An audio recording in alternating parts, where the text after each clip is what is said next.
ఆదరణ కలిగే మాటలు మనం దేవుని ద్వారా అందిద్దాము. మంచిది. మన ప్రియులు కుంచాల బోయేజ్ గారు వారి సతీమణి కుంచాల రమణమ్మ గారిని మిస్ అయ్యాడు. పిల్లరా, మనం వాక్యం చూసుకోగలిగితే ఒకళ్ళు ఎత్తబడి ఒకళ్ళు ఎడవబడి, అంతేనా? ఒకళ్ళు ఎత్తబడి ఒకళ్ళు ఎడవబడి, అంటే పొలంలో ఒకళ్ళు ఎత్తబడినా తిరగలి శ్రేవుళ్ళు ఒకళ్ళు ఎడవబడతాడు. ఇట్లా చూసుకుంటూ పోతే ఈ యొక్క ఉదయ కాలంలో మన ప్రియులు 91 కీర్తనలు ఏముందంటే, ఎవరైనా చదివి సహాయం చేయండి. 91 కీర్తన, 91 కీర్తన చదువుకుందాం.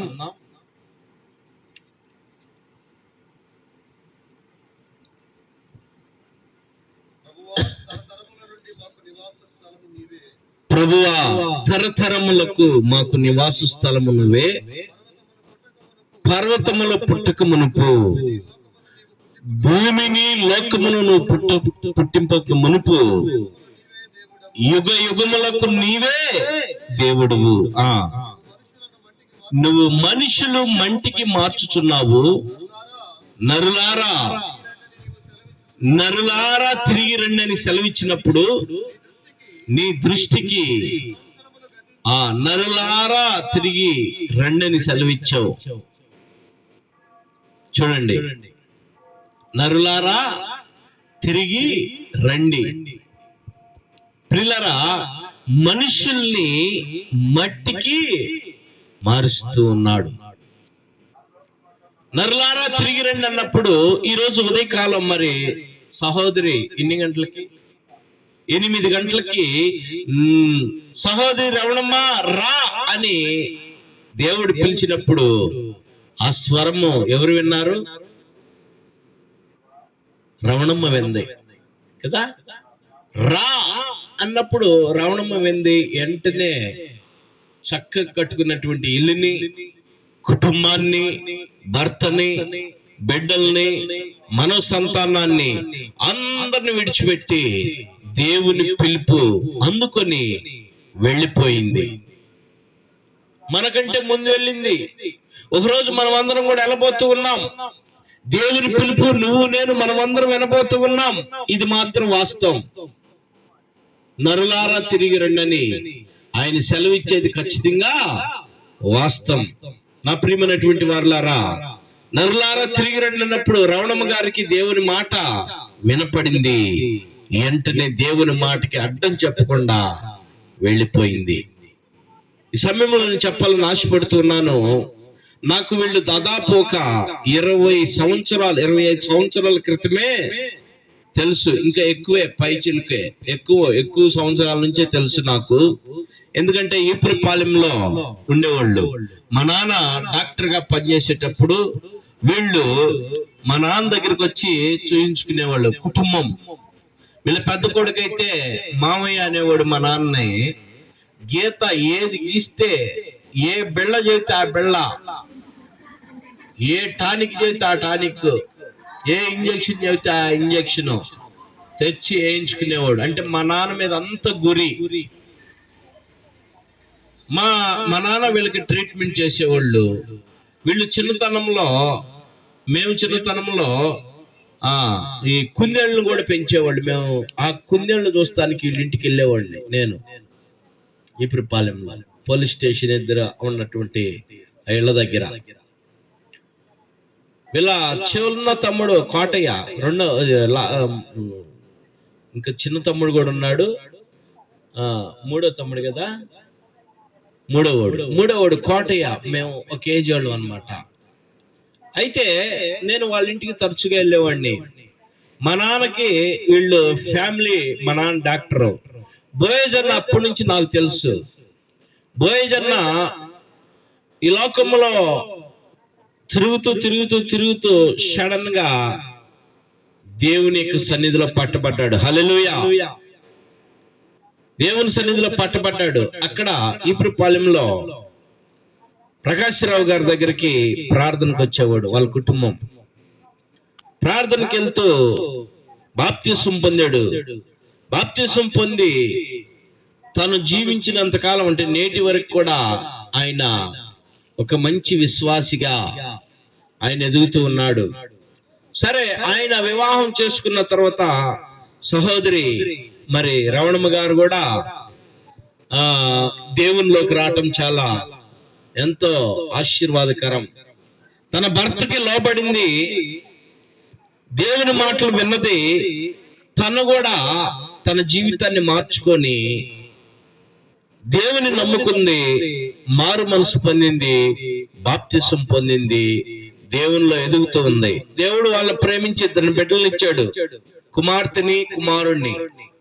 సో వాళ్ళు తరచుగా ప్రతి వారము దేవుని సన్నిధికి వెళ్ళేవాళ్ళు, దేవుని సన్నిధిని విడిచిపెట్టేవాళ్ళు కాదు. ఈపురపాలెంలో చక్కగా ప్రకాశ్రావు గారు ఉన్నంత కాలం దేవుని మందిరానికి వచ్చేవాళ్ళు. తర్వాత వాళ్ళు అక్కడికి దూరమై కొన్ని పనులకు వెళ్ళి కొంత వేరే ప్రాంతానికి వెళ్ళినప్పుడు ఆ మందిరాన్ని విడిచిపెట్టి మరొక చోటికి వెళ్ళటం మొదలు పెట్టారు. అక్కడికి వెళ్ళినా కానీ దేవుని సన్నిధిని మాత్రం విడిచిపెట్టలేదు. అట్లా వాళ్ళకి అనుకూలమైనటువంటి టైంలో వాళ్ళకి అనుకూలమైనటువంటి సంఘానికి వెళ్ళి దేవునిలో బలపడుతూ ఉన్నారు. బోయినవారిపాలెంలో కొంతకాలం ఉన్నారు. అక్కడ మళ్ళా అక్కడికి బైబిల్ మిషన్ కి వెళ్ళేవాళ్ళు. అక్కడ కూడా వీళ్ళకి మంచి సాక్ష్యం ఉంది. బైబిల్ మిషన్ ఆ మందిరంలో ప్రతిదీ వీళ్ళు చేతుల మీద గుండానే జరిగేది. సహోదరి బోయేజ్ గారు బాగా పరిచర్య చేసేవాళ్ళు, అక్కడ బైబిల్ మిషన్ కి వెళ్ళేవాళ్ళు. తర్వాత అక్కడి నుంచి మళ్ళా వచ్చినాక సింగరాయకొండ, అక్కడ కూడా రాత్రి అనగా పగలనగా దేవుని సన్నిధికి వెళ్ళి బలపడుతూ ఉండేవాళ్ళు. కొంతమందిని కూడా వీళ్ళు పురికలుపుకొని తీసుకొని వెళ్ళిన దినాలు కూడా ఉన్నాయి. అలానే అక్కడికి వెళ్తూ మరలా పనుల నిమిత్తం చిలకూరుపేట ఎక్కడో పనికి వెళ్ళి అక్కడ దేవుని యొక్క కృప ద్వారా తండ్రి సన్నిధి గారిని, ఆ మందిరాన్ని గుర్తించి, పాస్టర్ గారిని గుర్తించి ఇక్కడికి వెళ్తే బాగుంటుందని వాళ్ళు దేవుని యొక్క ప్రేరేపణ ద్వారా ఆడికి వెళ్తూ నేటికి కొనసాగుతూ ఉన్నారు అక్కడ. హల్లెలూయా, తండ్రి సన్నిధిలో. సరే, మందిరాలు వేరైని కానీ దేవుడు సన్నిధి ఒక్కటే, దేవుణ్ణి ఆరాధిస్తూ ఉన్నారు. ఏ ప్రాంతంకి వెళ్ళినా దేవుని మందిరాన్ని విడిచిపెట్టేవాళ్ళు కాదు. ఇక్కడికి వచ్చారు, ఏడకొచ్చినా కూడా దేవుని మందిరాన్ని విడిచిపెట్టకుండా దేవుని సన్నిధికి సహోదరి సహోదరుడు చక్కగా ప్రతి ఆదివారం వెళ్ళి మరి ఇక్కడ సంఘంలో బాగా ముందంజలో ఉండి బలపరుస్తూ ఆ సంఘ పరిచర్యలో వారి ఇరువురు కూడా కొనసాగుతూ ఉండేవాళ్ళు. దేవునికి మహిమ కలుగును గాక. ఈ సమయంలో నేను బోయేజ్ బ్రదర్ కి తెలియపరచాల్సినటువంటి విషయం ఏంటంటే, నరులారా తిరిగి రండి అని దేవుడు సెలవీయంగానే మీ యొక్క భార్యమణి గారికి వినపడింది ఆ మాట. దేవుని యొక్క పిలుపుని నీ భార్య ఈరోజు ఉదయం 8 గంటలకి విన్నది. నరులారా తిరిగి రండి అని పిలిచినప్పుడు వెంటనే దేవుని మాటకి లోబడి లోకాన్ని విడిచిపెట్టింది, బంధువులను విడిచిపెట్టింది, భర్తను విడిచిపెట్టింది, పిల్లల్ని విడిచిపెట్టింది, మనోసంతానాన్ని విడిచిపెట్టి దేవుని చెంతకి చేరింది. పిల్లరా, దేవుని చెంతకి వెళ్ళినది. మరి వాక్యం సెలవిస్తుంది ఏమనంటే, ప్రకటన గ్రంథంలో 14వ అధ్యాయం 13వ వచనంలో ఉంది, అంతటా ఇప్పుడు నుండి ప్రభునందు మృతునందినటువంటి మృతులు ధన్యులు. సహోదరి, ప్రభునందు నుండి దేవుని మందిరానికి వెళ్ళి రక్షణ పొంది దేవుని చేత పిలువబడి మృతి నొందింది. ఈ మృతురాలు ధన్యురాలు. చెప్పు హల్లెలూయా. ఈ ధన్యత లేకుండా ఎంతో మంది గతించిపోతూ ఉన్నారు. మరణం చూస్తే మరణాలు ఎన్ని రకాలు ఉన్నాయి? 2 రకాల మరణాలు ఉన్నాయి.